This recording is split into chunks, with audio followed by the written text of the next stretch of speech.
નમસ્કાર દર્શક મિત્રો, अब तक ચાય પે ચર્ચામાં આપનું સ્વાગત છે।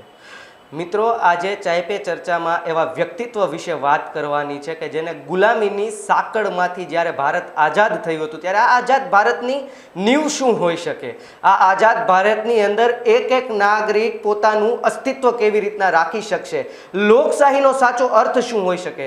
જી હા, બિલકુલ મિત્રો, આજે વાત કરવાની છે 14 એપ્રિલે જેમની જન્મ જયંતિ મનાવવામાં આવે છે બાબા સાહેબ ડૉક્ટર ભીમરાવ આંબેડકર સાહેબની આજે ચર્ચા કરવાની છે, એમના જીવન વિશેની ચર્ચા કરવાની છે અને ખાસ એમના કરેલા, જ્યારે એમને કહેવાય છે ને કે બંધારણના ઘડવૈયા એમને કહેવામાં આવે છે, ત્યારે બંધારણની અંદર એમનું કેવું અમૂલ્ય યોગદાન રહ્યું છે।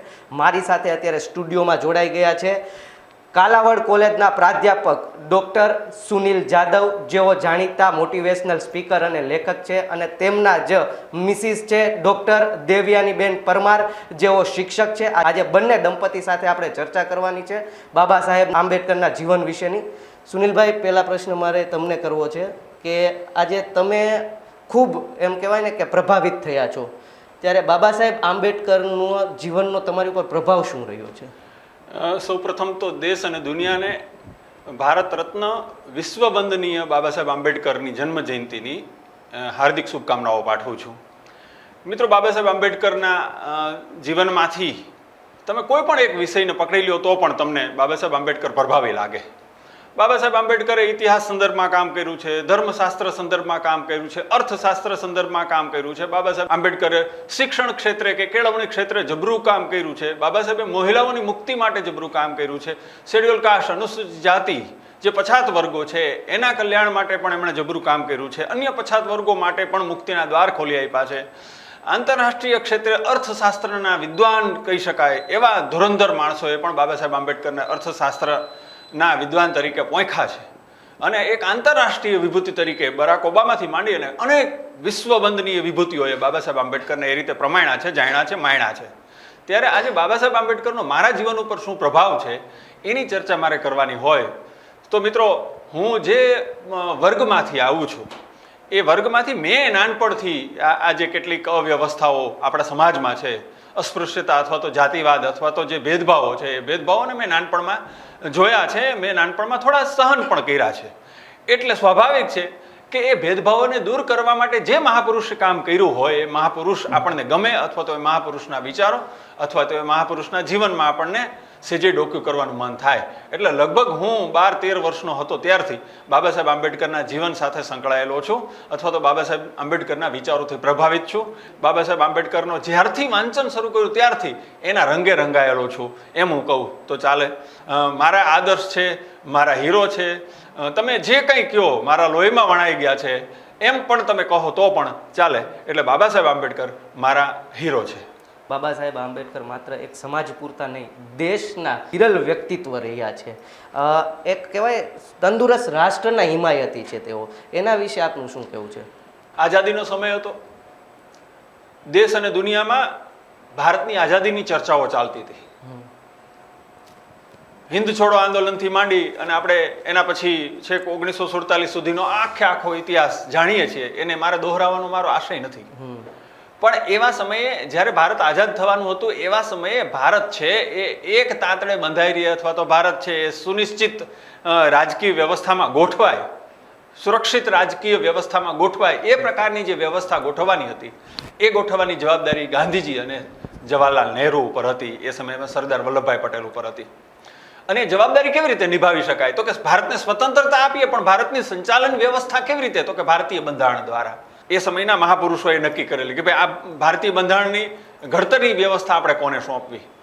1946માં ભારતીય બંધારણ સભાની સ્થાપના થયેલી અને રાજેન્દ્ર પ્રસાદથી માંડીને બીજા અનેક મહાપુરુષો એમાં ભૂમિકામાં હતા, સરદાર વલ્લભભાઈ પટેલને જુદી જુદી સમિતિઓમાં કામ કરતા હતા। એ સમિતિઓએ પોતાનું કામ તો કરી લીધું, પણ પછી એને આખી બધી સમિતિઓની વાત છે એને ગાંઠ વાળી અને એને એક સરસ સુરક્ષિત પોટલા સ્વરૂપે મૂકવું અથવા તો એક સુરક્ષિત બંચ બનાવવો, એ પ્રકારની જે ભૂમિકા આખી હતી એ ભૂમિકા માટે ડ્રાફ્ટિંગ કમિટીનું નિર્માણ કરવાનું હતું અથવા તો સર્જન કરવાનું હતું। તો એ ડ્રાફ્ટિંગ કમિટીના સર્જન વખતે જવાહરલાલ નહેરુ એ ગાંધીજી પાસે જાય છે અને ગાંધીજીને કહે છે કે ભાઈ આ ડ્રાફ્ટિંગ સમિતિ એટલે બંધારણને ઘડવાનું કામ કોણ કરશે? એટલે ગાંધીજીએ કીધું કે ભાઈ તમારા મનમાં શું છે? એટલે જવાહરલાલ નહેરે એમ કીધું કે ભાઈ ઇંગ્લેન્ડમાં આઈવર જેમિંગ્સ નામના એક અર્થશાસ્ત્ર અને કાયદાશાસ્ત્રના નિષ્ણાત માણસ છે, આપણે એને જવાબદારી સોંપીએ તો. એટલે ગાંધીજીએ એમ કીધું કે ભાઈ હવે આપણે અંગ્રેજોથી તો આઝાદી મેળવવા માટેનો પ્રયત્ન કરીએ છીએ, હવે ફરીથી પાછું આપણે ઇંગ્લેન્ડના કોઈ માણસને ભારતના બંધારણના ઘડતરની જવાબદારી સોંપીને ફરીથી ભારતને ગુલામ બનાવવું છે? તો જવાહરલાલ નહેરુએ પ્રશ્ન પૂછ્યો, તો બાબુ આપણે શું કરીશું? એટલે ગાંધીજીએ સરસ મજાનો જવાબ આપ્યો કે આપણે ત્યાં ડૉક્ટર બાબા સાહેબ આંબેડકર છે જ ને. આ જે જવાબ છે એ જવાબ બાબા સાહેબ આંબેડકરનો, અર્થશાસ્ત્રનો બાબા સાહેબ આંબેડકરનો, કાયદાશાસ્ત્રનો અને બાબા સાહેબ આંબેડકરનો આ દેશ પ્રીતિ પ્રત્યેનો ગાંધીજીને જે ખ્યાલ હતો એ ખ્યાલનું પ્રમાણ છે. ગાંધીજીએ એમ કીધું, આપણને બધાને ઇતિહાસનો ખ્યાલ છે, ઇતિહાસનો અભ્યાસ કરો તો ખબર પડે કે ગાંધીજી અને બાબા સાહેબ આંબેડકર વચ્ચે વૈચારિક મતભેદો ઘણા બધા હતા. અસ્પૃશ્યતાથી માંડી અને અનેક બાબતોમાં વૈચારિક મતભેદો બાબા સાહેબ અને ગાંધીજી વચ્ચે હતા. પણ જ્યારે રાષ્ટ્રની વાત આવી છે ત્યારે ગાંધીજી અને બાબા સાહેબ આંબેડકર બંને ફક્ત ને ફક્ત રાષ્ટ્રને સમર્પિત રહ્યા છે. દેશ પહેલા બાબા સાહેબ આંબેડકરનું એક વિધાન બહુ જાણીતું છે કે આપણે પ્રથમ પણ ભારતીય છીએ અને અંતે પણ ભારતીય છીએ, ભારતીય સિવાય બીજું કશું જ નથી. એટલે બાબા સાહેબ આંબેડકર એ એક અખંડ ભારતનું નિર્માણ કરવા, તંદુરસ્ત ભારતનું નિર્માણ કરવા માટે સતત વ્યસ્ત એવા મહાપુરુષ હતા. અને ગાંધીજીએ એમને જવાબદારી સોંપી અને ડ્રાફ્ટિંગ કમિટીના ચેરમેન તરીકે બાબા સાહેબ આંબેડકરની નિમણૂક થઈ. બીજા 7-8 સભ્યો પણ હતા, કનૈયાલાલ મુનશીથી માંડીને બીજા ઘણા બધા વિદ્વાન માણસો હતા, પણ એ કોઈક ને કોઈક જગ્યાએ વ્યસ્ત હતા. એટલે સંપૂર્ણપણે બાબા સાહેબ આંબેડકર ઉપર ભારતીય બંધારણની જવાબદારી આવી પડી અને લગભગ 18 કલાક સુધી કામ કરી અને બાબા સાહેબ આંબેડકરે ભારતનું બંધારણ, જે વિશ્વની સૌથી મોટી લોકશાહી છે, એનું એક લેખિત બંધારણ એ આપણને આપ્યું. એવું લચીલું બંધારણ આપણને આપ્યું કે આજે આઝાદીના 75 વર્ષ પછી પણ આપણે સુરક્ષિત છીએ, આપણી લોકશાહી સુરક્ષિત છે, આપણી રાજકીય વ્યવસ્થા, આપણી આખી જે સરકાર છે એ બધી વ્યવસ્થાઓ આપણે સુચારુ રીતે ચલાવી શકીએ. એ thanks to doctor Baba Saheb Ambedkar અને એમને ઘડેલા બંધારણને. દેવ્યાનીબેન, આપની પાસેથી જાણવું છે કે મહિલાઓની મુક્તિ માટે બાબા સાહેબ શું વિચારતા હતા? બાબા સાહેબ મહિલાઓ માટે જ મોટા ભાગનું કામ કર્યું છે. જેવી રીતે તેમણે અસ્પૃશ્યો માટે કામ કરેલું છે, એવી જ રીતે તેઓ મહિલા મુક્તિ માટે પણ આજીવન લડત આપી ચૂક્યા છે. આપણે જાણીએ છીએ કે ભારત એ પુરુષ પ્રધાન દેશ છે, એટલે આદિકાળથી સ્ત્રીઓનો સતત દયનીય સ્થિતિનો સામનો જ કરવો પડ્યો છે અને સતત એ પોતાની મુક્તિ માટે, સ્વતંત્રતા માટે ઝંખી રહી છે અને અત્યારે પણ એ લડત આપી રહી છે પુરુષ સમોવડી બનવા માટે, પુરુષ જેવા જ અધિકારો મેળવવા માટે. તો બાબા સાહેબ એ સમયમાં એવું માનતા હતા કે કોઈ પણ સમાજની તંદુરસ્તી વિશે જાણવું હોય, કોઈ પણ સમાજ કેવો છે એનું મૂલ્યાંકન તમારે કરવું હોય તો એ સમાજની સ્ત્રીની હાલત શું છે એ જો આપણે જોઈએ ને તો એ સમાજનું મૂલ્યાંકન સારી રીતે થઈ શકે. એટલે બાબા સાહેબ સમાજને, સ્ત્રીઓને સમાજનો પાયો ગણતા હતા અને એ માટે એમણે એમ પણ કહેલું કે જો સ્ત્રીઓને શિક્ષણ આપશો, સ્ત્રીઓને શિક્ષિત બનાવશો તો એ અનેક પેઢીઓ સુધી વિકાસ કરતી રહેશે, કારણ કે એ પોતાના બાળકને ભણાવશે અને આમ દરેક પેઢી દર પેઢી સમાજનો સતત વિકાસ થતો રહેશે. એટલે આ રીતે બાબા સાહેબે સ્ત્રીઓ તરફ વધારે ધ્યાન આપ્યું. જેવી રીતે એ સમયમાં અસ્પૃશ્યની હાલત એકદમ દયનીય હતી, એવી જ સ્ત્રીઓની પણ હાલત હતી. એટલે બાબા સાહેબે આ બંનેને કાયદાઓ દ્વારા રક્ષણ આપવાનું, કાયદાઓ દ્વારા સમાનતા અને સમતા આપવા માટે એક ભગીરથ કાર્ય આદર્યું હતું. એ સમયમાં જ્યોતિરાવ ફૂલે અને ધર્મપત્ની સાવિત્રીબાઈ ફૂલે સ્ત્રી શિક્ષણની અને મહિલાના ઉત્થાન માટેની જે જાગૃતિ ચલાવી, એનાથી જ પ્રેરાઈને એને જ પોતાના ગુરુ બનાવીને બાબા સાહેબે પણ નારી મુક્તિના આંદોલનમાં ઝંપલાવ્યું અને આજીવન કામ કર્યું છે. કે નારી મુક્તિ માટે બાબા સાહેબે કેવા પ્રયત્નો કર્યા હતા? મેં અગાઉ વાત કરી એમ એમણે પોતાનું આખું જીવન સમર્પિત કરી દીધું. બાબા સાહેબે નારી મુક્તિ માટેની શરૂઆત, એટલે કે એના મંડાણ તો જ્યારે તળાવનો સત્યાગ્રહ કરવામાં આવ્યો પછી બાબા સાહેબે નારી મુક્તિ માટે જ હિન્દુ કોડ બિલની રચના કરી. બાબા સાહેબે જોયું કે આપણા ભારતના ખૂબ જ અસમાનતા પ્રવર્તે છે, લગ્નના, વારસાના, બીજી કોઈ સામાજિક રીત રિવાજોમાં ખૂબ જ અસમાનતા હતી અને ખાસ કરીને પુરુષ પ્રધાન દેશ છે એટલે સ્ત્રીઓને તો હાંસિયામાં ધકેલી દેવામાં આવતી હતી. એના માટેના કોઈ અલગ કાયદાઓ કે રીત રિવાજો ન હતા. આવું જાણીને બાબા સાહેબને લાગ્યું કે દરેક ધર્મને પોતાનો પર્સનલ લો હોવો જોઈએ. કોઈ પણ સમાજ હોય કે ધર્મ હોય, પર્સનલ લો પ્રમાણે એમને કામ કરવું જોઈએ. આ વાતની ગંભીરતા સમજી અને એણે આપણા સમાજમાં સમતા, સમાનતા, બંધુતા, ન્યાય એ બધી બાબતોનું સમર્થન કરવા માટે, સ્થાપિત કરવા માટે એમણે હિન્દુ કોડ બિલની સ્થાપના કરી. આ માટે એમણે હિન્દુ ધર્મના ગ્રંથો, સ્મૃતિઓ, હિન્દુ ધર્મની કેટલી બધી પરંપરાઓ એ બધાનો સતત ગહન અભ્યાસ કર્યો. પોતાના તબિયતની પરવા કર્યા વિના પણ એમણે ખૂબ અભ્યાસ કરીને અંતે એમણે 9 ભાગમાં વિભાજિત કરેલું 7 પરિશિષ્ટવાળું અને 139 કલમ ધરાવતું હિન્દુ કોડ બિલ નામની રચના કરી. સમાનતા અને સમતા સ્થાપિત કરવા માંગતા હતા અને એની સાથે સાથે સ્ત્રીઓને પણ તેમણે વિવાહ વિચ્છેદ અને દત્તક લેવાના અધિકારો આપેલા હતા અને પિતાની સંપત્તિમાંથી પુત્રીને પણ સમાન ભાગે હિસ્સો મળે એ કાયદાની એમણે તેમાં રચના કરેલી હતી. આ હિન્દુ કોડ બિલને લોકો નવો વેદ એટલે કે 5મો વેદ તરીકે ઓળખવા માંડ્યા હતા. આંબેડકર સ્મૃતિ એવું પણ એમણે નામ આપેલું હતું અને એની જે 139 કલમો હતી એને વિટામિનની શક્તિપ્રદ ગોળીઓ કહેવામાં આવી હતી, કારણ કે એના દ્વારા તંદુરસ્ત સમાજનું નિર્માણ થઈ શકે એમ હતું. તો આ એમનો એક બહુ મહત્વની વાત હતી હિન્દુ કોડ બિલ અંગેની. આ ઉપરાંત બાબા સાહેબે સમાન કામ સમાન વેતન એ કાયદો પણ તેમણે અમલમાં મૂક્યો છે. સ્ત્રીઓ અને પુરુષો જો એક જ સરખું કામ કરતા હોય તો બંનેને સમાન વેતન મળવું જોઈએ, એમાં ભેદભાવ ન હોવો જોઈએ. આ વાતને પણ એમણે કાયદા દ્વારા અમલમાં મુકાવી છે અને આજે સ્ત્રીઓ, મહિલા કર્મચારીઓ જે પ્રસૂતિની રજાઓ ભોગવી રહી છે 4.5 મહિનાની પૂરા પગાર સાથે, તો એ થેન્ક્સ ટુ બાબા સાહેબ, એમના લીધે જ સ્ત્રીઓને આ એક મહત્વનો લાભ મળી રહ્યો છે. તો બાબા સાહેબે સ્ત્રીઓ માટે ખૂબ જ મહત્વના કહી શકાય એવા કાયદાકીય બાબતોનો સહારો લઈ અને નક્કર કામ કરેલું છે. દેવયાનીબેન, હિન્દુ કોડ બિલનું શું થયું? બહુ દુઃખ સાથે કહેવું પડે કે હિન્દુ કોડ બિલને એ સમયમાં એને પસાર કરવામાં ન આવ્યું એ માટેના ઘણા બધા કારણો છે. પણ અત્યારે આપણે જે 4 કાયદાઓ અમલમાં મૂક્યા છે, અત્યારે આપણા હાલના બંધારણમાં જે અમલમાં છે, હિન્દુ લગ્નનો કાયદો, હિન્દુ વારસાનો કાયદો, હિન્દુ સગીર અને વાલીપણાનો કાયદો અને હિન્દુ દત્તકનો કાયદો, એ આમાં હિન્દુ કોડ બિલના મુસદ્દામાંથી જ લેવામાં આવ્યા છે. સુનિલભાઈ, આપની પાસે ફરી આવીશું અને જાણીશું કે આજે 133મી જ્યારે જન્મજયંતિની ઉજવણી થઈ રહી છે, ત્યારે કહેવાય ને કે ખરા અર્થમાં ઉજવણી શું હોવી જોઈએ, આપ શું માનો છો? તો બાબા સાહેબ આંબેડકરની જન્મજયંતિની યોગ્ય ઉજવણી કઈ? મિત્રો, બાબા સાહેબ આંબેડકરની જન્મજયંતિની ઉજવણી કરવી હોય તો તમારે મુંબઈની દાદરમાં આવેલી સિદ્ધાર્થ કોલેજના બીજા માળે જવું પડે. કારણ કે બાબા સાહેબ આંબેડકર પોતાના ઘરમાં પોતાના સંતાનોને બચાવવા માટે દવા નહોતા લઈ આવી શકતા, પણ એના પોતાના પર્સનલ ઘરમાં 25,000 જેટલા પુસ્તકો હતા. આજે Baba Saheb આંબેડકરને symbol of knowledge લોકો ગણે છે, જ્ઞાનના પુરુષ તરીકે લોકો એને માને છે. શા માટે? તો કે એની પોતાની પર્સનલ લાઇબ્રેરીમાં 25,000 પુસ્તકો હતા.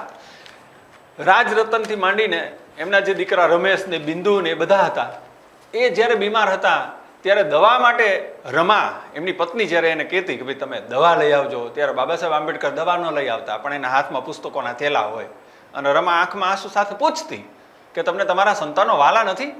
એટલે બાબા સાહેબ એમ કહેતા કે ભાઈ મને મારા સંતાનો વાલા છે, પણ મારા એકના સંતાનો નહીં, આ આખા સ્પૃશ્ય સમાજના સંતાનો મને વાલા છે, એના ઉદ્ધાર માટે મારે આ બધું કરવું પડશે.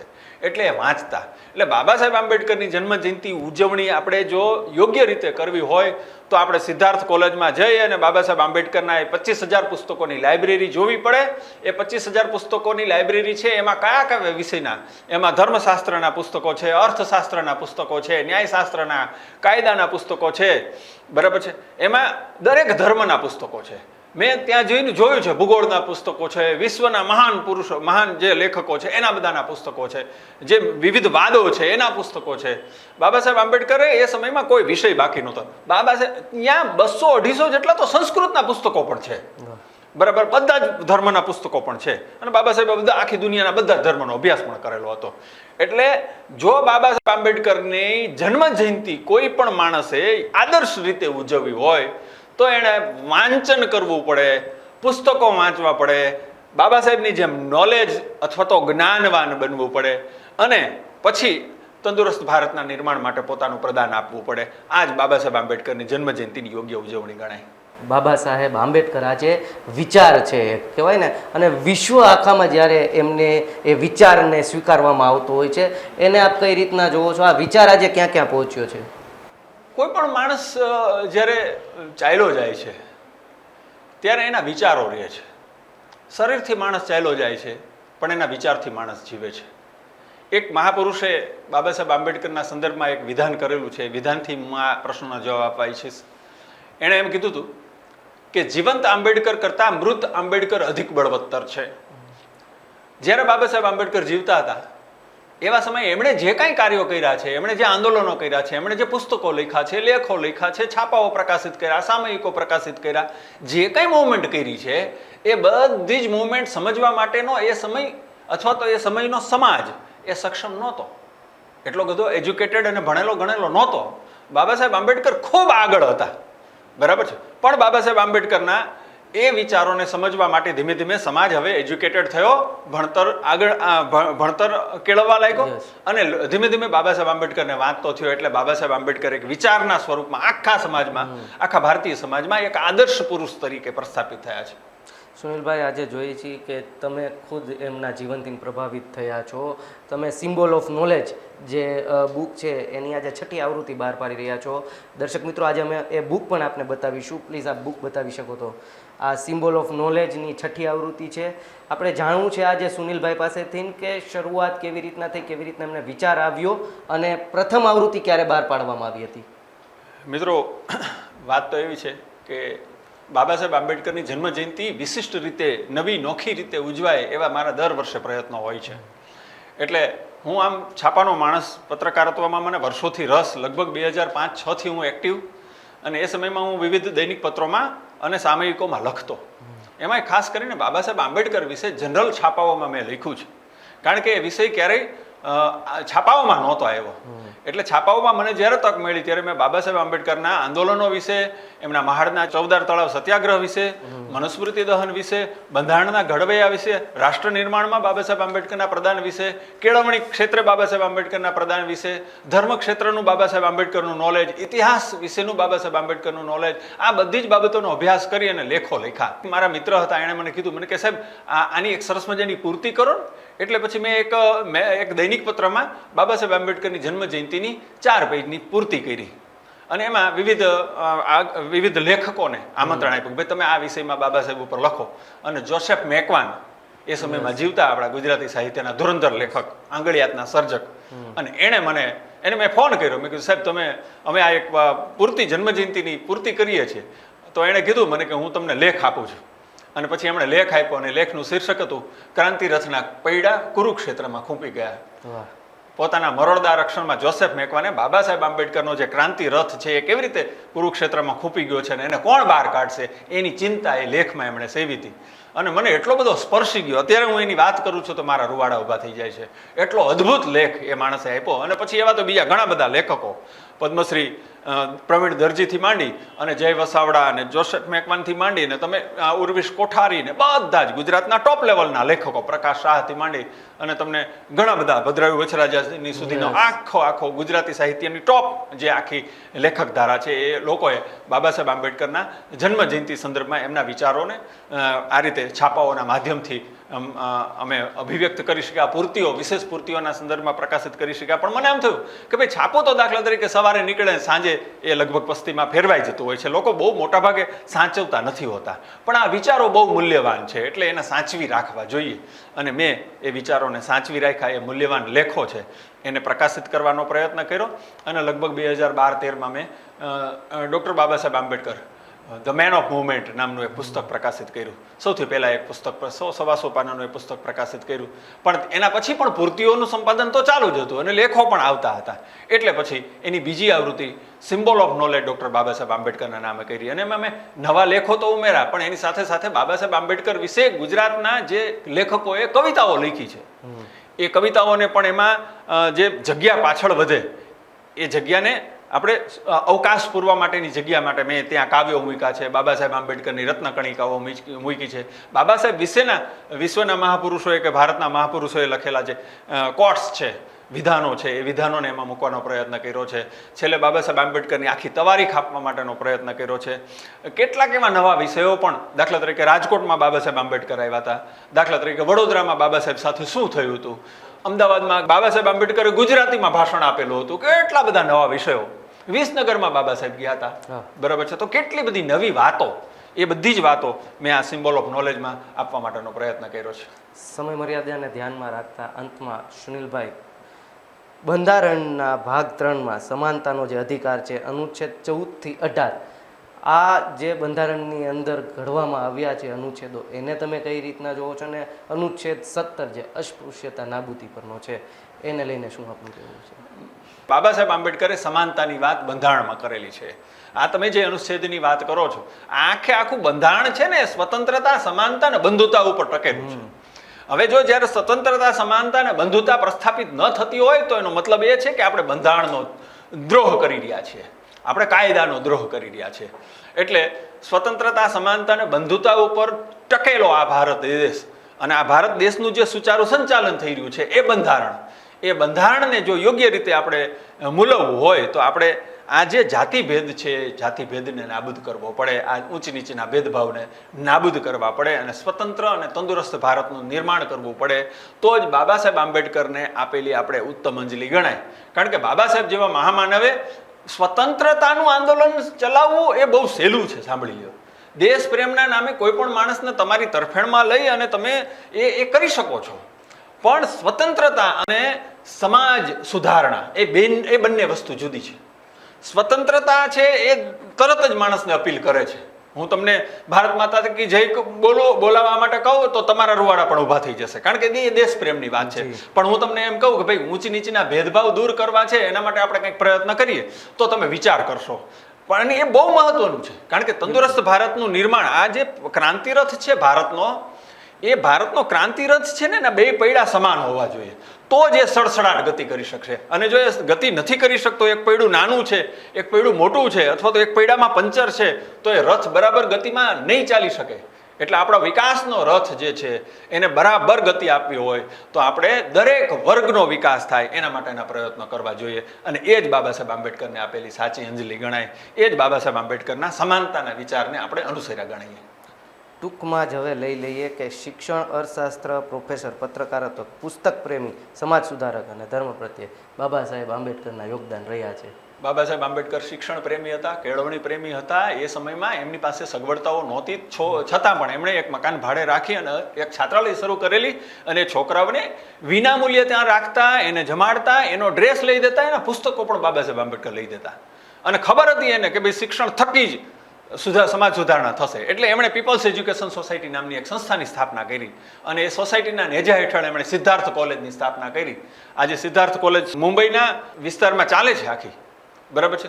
તો મુંબઈમાં સિદ્ધાર્થ કોલેજ ચાલી રહી છે, ને ત્યાં 17 જેટલી ફેકલ્ટીઓ અત્યારે ચાલે છે, હજારો વિદ્યાર્થીઓ ત્યાં ચાલે છે. ઔરંગાબાદમાં પણ મિલિંદ મહાવિદ્યાલય બાબા સાહેબ આંબેડકરે સ્થાપેલી. એટલે બાબા સાહેબના જીવનમાં કેળવણીનું બહુ મોટું મહત્વ હતું. બાબા સાહેબ આંબેડકર પોતે પ્રોફેસર રહી ચૂક્યા છે. એ સમયમાં અખંડ સમયના અધ્યાપક તરીકે બાબા સાહેબ આંબેડકર કામ કરતા, ને એનો 450 રૂપિયા અર્થશાસ્ત્રના પ્રોફેસર તરીકેનો પગાર હતો. અને એ વિદ્યાર્થી પ્રિય પ્રોફેસર હતા એટલું જ નહીં, જ્યારે એ કોમન રૂમમાં બેસતા ને ત્યારે પ્રોફેસરો પણ એને ઘેરાઈ વળતા અને બાબા સાહેબ આંબેડકર પાસેથી પોતે નોલેજ અથવા કે જ્ઞાન લેવા માટેનો પ્રયત્ન કરતા હતા. એવા લોકપ્રિય પ્રોફેસર હતા. અને જ્યારે બાબા સાહેબ આંબેડકરે એ સમયમાં સિદ્ધાર્થ કોલેજની સ્થાપના કરી ને, ત્યારે એના પ્રોફેસરો કેવી રીતે નિમણૂક કરવી, તો ગજેન્દ્ર ગડકરથી માંડી અને વિદ્વાનમાં વિદ્વાન વિલ્સન અને એલ્ફિન્સ્ટન કોલેજના પ્રોફેસરોને વધારે પગાર આપીને સિદ્ધાર્થ કોલેજમાં લઈ આવ્યા હતા, કારણ કે જ્ઞાનનું મહત્વ સમજતા હતા. પીપલ્સ એજ્યુકેશન સોસાયટીના એક વિદ્વાન માણસે એમ કીધું કે આપણે તો શેડ્યુલ કાસ્ટના પ્રોફેસર લ્યો ને, બ્રાહ્મણ પ્રોફેસર શા માટે લ્યો છો? ત્યારે બાબા સાહેબે એમ કીધું હતું કે તમારા છોકરાઓને તમારે હોશિયાર બનાવવા છે કે ઠોઠ બનાવવા? તો કે હોશિયાર બનાવવા. તો કે હોશિયાર બનાવવા હોય તો શિક્ષક હોશિયાર હોવો જોઈએ. એ કઈ જ્ઞાતિનો છે એ બહુ મહત્વનું નથી. એટલે કેળવણી ક્ષેત્રે બાબા સાહેબ આંબેડકરનું જબરું પ્રદાન છે. એના વિશે બહુ મહત્વની અને નોંધપાત્ર ડિબેટ આખો 1 કલાક સુધી થઈ શકે. અર્થશાસ્ત્રની વાત કરીએ તો બાબા સાહેબ હમણાં આપણે જે આપણી રિઝર્વ બેંક છે એનો સ્થાપના દિવસ ગયો અને સોશિયલ મીડિયામાં તમે જોવો તો ખબર પડે કે બાબા સાહેબ આંબેડકરનું એ રિઝર્વ બેંકના સ્થાપનામાં કેવડું મોટું યોગદાન હતું. ભારતનો અર્થ આખો વહીવટ એ સુચારુ રીતે ચાલે એના માટે બાબા સાહેબ આંબેડકરે આ ઊભી કરેલી આખી રિઝર્વ બેંકની વ્યવસ્થા એનું બહુ મોટું પ્રદાન હતું. અર્થશાસ્ત્રમાં એમનું એવડું મોટું પ્રદાન, અર્થશાસ્ત્રનું તો એમને નોબેલ પારિતોષિક મળી શકે એમ હતું, પણ એમણે જતું કર્યું કારણ કે એ સમજતા હતા કે અર્થશાસ્ત્રના મારા નોબેલ પારિતોષિક મેળવવાથી મને વ્યક્તિગત સિદ્ધિ મળશે, મને આર્થિક રીતે લાભ થશે, પણ ભારતને જે લાભ થવો જોઈએ એ લાભ નહીં થાય અને જે છૂઆછૂતના ભેદભાવ છે એ મારે ભારતમાં પાછા જઈને મિટાવવાના છે, એ કામ નહીં થઈ શકે. એટલે એમણે એ કામ પસંદ કર્યું, અર્થશાસ્ત્રનું નોબેલ પારિતોષિક એમણે જતું કર્યું હતું. પુસ્તક પ્રેમની વાત કરી, પુસ્તકો બાબા સાહેબ આંબેડકરે ઘણા બધા લખ્યા છે. પોતાની અંગત લાઇબ્રેરીમાં તો પુસ્તકો હતા જ, પણ બાબા સાહેબ આંબેડકરે સૌથી મોટું બંધારણ લખ્યું. પછી હુ આર ધ શુદ્રા, શેડ્યુલ કાસ્ટ એ કોણ છે એની આખી વાત. પછી એ પુસ્તક પ્રેમી પણ હતા, એ સમાજ સુધારણાના હિમાયતી પણ હતા, એ ધર્મ સંદર્ભમાં પણ એમનું બહુ મોટું ચિંતન હતું. આવા એક બહુઆયામી વ્યક્તિત્વ એટલે ડૉક્ટર બાબા સાહેબ આંબેડકર. અને આજે એમની જન્મ જયંતિ નિમિત્તે આજે કેટલીક વાત કરવાની થઈ છે એનો આનંદ છે. દર્શક મિત્રો, હું ફરી એક વખત ડૉક્ટર સુનિલ જાદવ અને ડૉક્ટર દેવયાનીબેન પરમારનો આભાર વ્યક્ત કરું છું કે આજના આ દિવસે તેઓ આપણી સાથે જોડાઈ અને બાબા સાહેબ આંબેડકરના જીવનની એક ઝાંખી કરાવી છે. સમાજ માટે શું શું એમને કાર્યો કર્યા છે, સમગ્ર રાષ્ટ્રના એવા વિરલ વ્યક્તિત્વ બાબા સાહેબ ડૉક્ટર ભીમરાવ આંબેડકરની જન્મજયંતિએ આજે આખો દેશ એમને સતસત નમન કરી રહ્યો છે. ફરી મળીશું આવા જ એક વ્યક્તિ વિશેષ વિષય સાથે. ત્યાં સુધી મને આપો રજા. જોતા રહો અબ તક ચાય પે ચર્ચા.